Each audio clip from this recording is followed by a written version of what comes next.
पीर सुलेमान साहब रहमतुल्लाह अलैह कुड़ी वला वाले 100 चक वाले उन्हें जलसा कराया। चौधरी मुहम्मद इलियास जट साहब तशरीफ लै गए, उन्होंने सदारत सी। मैं उत्थे तकरीर कर रहा था, पठान एक मजमे च बैठा सी, मैनू पता नहीं सी। मैं एक गल कर छड़ी, मेरे को भी खैर गलती हुई, जी गलती होंगी वो गलती होंगी। मैं एक गल सुनाई जनाब, मैं क्या पठान जा रहे सन, उन्होंने अमीर कहन लगा अगर तुम वुजू के चक्कर मक्कर में पढ़ोगे तो जमात निकल जाएगा, फ़ौरन जमात के साथ मिल जाओ। वो मेरे को गलती हो गल गलत सी जनाब, मैं कितों सुनी सुनाई गल, मेरे को गलती हो गई, बल्कि गलतान हो गया। मैं जनाब गलती कर बैठा। वो खान साहब खड़े हो गए मजमे चों, चौधरी साहब स्टेज पर बैठे सन। खान साहब कहने लगे मौलाना साहब ज़रा आप खामोश हो जाए, पहले मेरी बात सुन।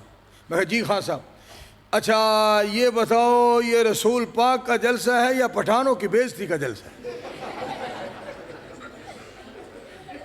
ये जलसा रसूल पाक की अजमत का है या पठानों की बेइज्जती का जलसा है? आप क्या बात कर रहे हैं? तो मैं आख्या खान साहब मेरे को गलती हो गई है, खान साहब मैं माजरत चाहना। अच्छा फिर सुन लो, आज के बाद ये गलती ना करना। तुहानू पता है पठान कसमें खरे बंदे, बड़े खरे बंदे होंदे ने, गल खरी करते हैं, खरी बात करते हैं। मैं जिहड़ी गल तुहानू दसना चाहना